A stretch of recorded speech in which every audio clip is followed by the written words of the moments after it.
Phenomenology is the philosophical study of the structures of experience and consciousness. As a philosophical movement, it was founded in the early years of the 20th century by Edmund Husserl and was later expanded upon by a circle of his followers at the universities of Göttingen and Munich in Germany. It then spread to France, the United States, and elsewhere, often in contexts far removed from Husserl's early work. Phenomenology should not be considered as a unitary movement, rather, different authors share a common family resemblance but also with many significant differences. Accordingly, a unique and final definition of phenomenology is dangerous and perhaps even paradoxical, as it lacks a thematic focus. In fact, it is not a doctrine, nor a philosophical school, but rather a style of thought, a method, an open and ever-renewed experience having different results, and this may disorient anyone wishing to define the meaning of phenomenology. Phenomenology, in Husserl's conception, is primarily concerned with the systematic reflection on and study of the structures of consciousness and the phenomena that appear in active consciousness. Phenomenology can be clearly differentiated from the Cartesian method of analysis, which sees the world as objects, sets of objects, and objects acting and reacting upon one another. Husserl's conception of phenomenology has been criticized and developed not only by himself but also by students such as Edith Stein and Roman Ingarden, by hermeneutic philosophers such as Martin Heidegger, by existentialists such as Nikolai Hartmann, Gabriel Marcel, Maurice Merleau-Ponty, Jean-Paul Sartre, and by other philosophers such as Max Scheler, Paul Ricoeur, Jean-Luc Marion, Emmanuel Levinas, and sociologists Alfred Schutz and Eric Voegelin. Overview. In its most basic form, phenomenology attempts to create conditions for the objective study of topics usually regarded as subjective. Consciousness and the content of conscious experiences such as judgments, perceptions, and emotions. Although phenomenology seeks to be scientific, it does not attempt to study consciousness from the perspective of clinical psychology or neurology. Instead, it seeks through systematic reflection to determine the essential properties and structures of experience. There are several assumptions behind phenomenology that help explain its foundations. First, it rejects the concept of objective research. Phenomenologists prefer grouping assumptions through a process called phenomenological epocha. Second, phenomenology believes that analyzing daily human behavior can provide one with a greater understanding of nature. The third assumption is that persons should be explored. This is because persons can be understood through the unique ways they reflect the society they live in. Fourth, phenomenologists prefer to gather CAT, or conscious experience, rather than traditional data. Finally, phenomenology is considered to be oriented on discovery, and therefore phenomenologists gather research using methods that are far less restricting than in other sciences. Husserl derived many important concepts central to phenomenology from the works and lectures of his teachers, the philosophers and psychologists Franz Brentano and Carl Stumpf. An important element of phenomenology that Husserl borrowed from Brentano is intentionality, the notion that consciousness is always consciousness of something. The object of consciousness is called the intentional object, and this object is constituted for consciousness in many different ways, through, for instance, perception, memory, retention and pretension, signification, etc. Throughout these different intentionalities, though they have different structures and different ways of being about the object, an object is still constituted as the identical object. Consciousness is directed at the same intentional object in direct perception as it is in the immediately following retention of this object and the eventual remembering of it. Though many of the phenomenological methods involve various reductions, phenomenology is, in essence, anti-reductionistic. The reductions are mere tools to better understand and describe the workings of consciousness, not to reduce any phenomenon to these descriptions. In other words, when a reference is made to a thing's essence or idea, or when one details the constitution of an identical coherent thing by describing what one really sees as being only these sides and aspects, these surfaces, it does not mean that the thing is only and exclusively what is described here. The ultimate goal of these reductions is to understand how these different aspects are constituted into the actual thing as experienced by the person experiencing it.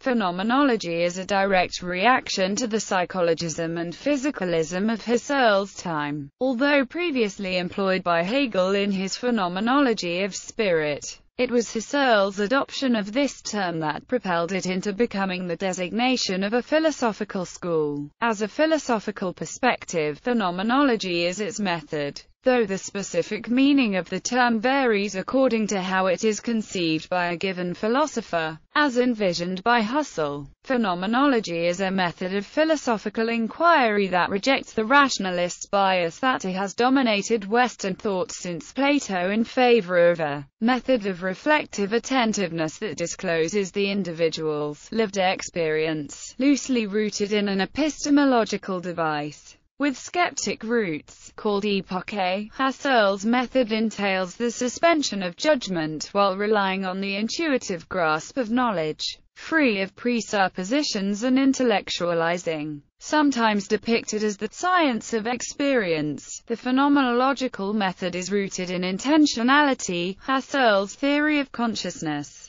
Intentionality represents an alternative to the representational theory of consciousness, which holds that reality cannot be grasped directly because it is available only through perceptions of reality that are representations of it in the mind. Husserl countered that consciousness is not in the mind but rather conscious of something other than itself, whether the object is a substance or a figment of imagination. Hence, the phenomenological method relies on the description of phenomena as they are given to consciousness, in their immediacy. According to Morris Natanson, the radicality of the phenomenological method is both continuous and discontinuous with philosophy's general effort to subject experience to fundamental, critical scrutiny, to take nothing for granted and to show the warranty for what we claim to know. In practice, it entails an unusual combination of discipline and detachment to suspend, or bracket,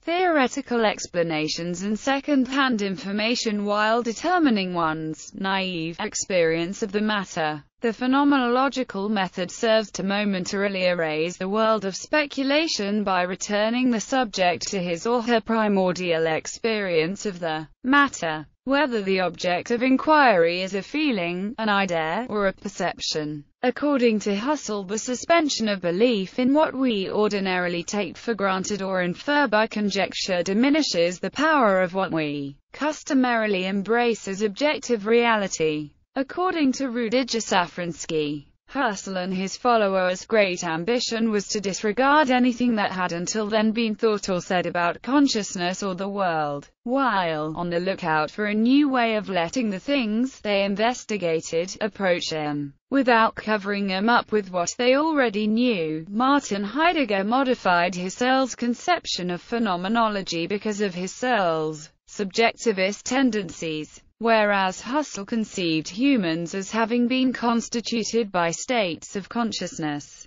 Heidegger countered that consciousness is peripheral to the primacy of one's existence, which cannot be reduced to one's consciousness of it. From this angle, one's state of mind is an effect, rather than a determinant of existence, including those aspects of existence that one is not conscious of. By shifting the center of gravity from consciousness to existence, Heidegger altered the subsequent direction of phenomenology. As one consequence of Heidegger's modification of Husserl's conception, phenomenology became increasingly relevant to psychoanalysis, whereas Husserl gave priority to a depiction of consciousness that was fundamentally alien to the psychoanalytic conception of the unconscious. Heidegger offered a way to conceptualize experience that could accommodate those aspects of one's existence that lie on the periphery of sentient awareness. Historical overview of the use of the term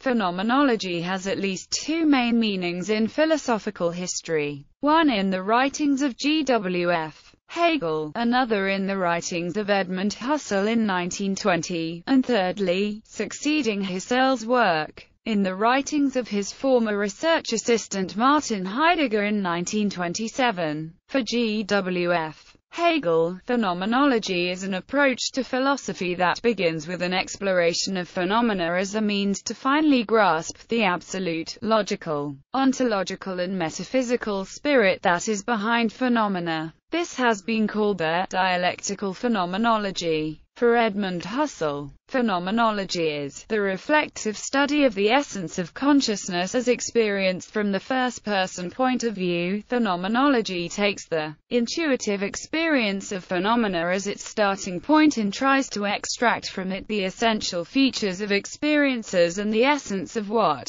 we experience. When generalized to the essential features of any possible experience, this has been called transcendental phenomenology. Husserl's view was based on aspects of the work of Franz Brentano and was developed further by philosophers such as Maurice Merleau-Ponty, Max Scheler, Edith Stein, Dietrich von Hildebrand and Emmanuel Levinas. Although the term phenomenology was used occasionally in the history of philosophy before Husserl, modern use ties it more explicitly to his particular method. Following is a list of important thinkers in rough chronological order who used the term phenomenology in a variety of ways, with brief comments on their contributions. Friedrich Christoph Oenger, German pietist, for the study of the divine system of relations. Johann Heinrich Lambert, mathematician, physician, and philosopher, known for the theory of appearances underlying empirical knowledge. Immanuel Kant, in the Critique of Pure Reason, distinguished between objects as phenomena, which are objects as shaped and grasped by human sensibility and understanding, and objects as things in themselves or noumena, which do not appear to us in space and time and about which we can make no legitimate judgments. G.W.F. Hegel challenged Kant's doctrine of the unknowable thing in itself, and declared that by knowing phenomena more fully we can gradually arrive at a consciousness of the absolute and spiritual truth of divinity. Most notably in his Phenomenology of Spirit, published in 1807. Karl Stumpf, student of Brentano and mentor to Husserl, used phenomenology to refer to an ontology of sensory contents. Edmund Husserl established phenomenology at first as a kind of descriptive psychology, and later as a transcendental and eidetic science of consciousness. He is considered to be the founder of contemporary phenomenology. Max Scheler developed further the phenomenological method of Edmund Husserl and extended it to include also a reduction of the scientific method.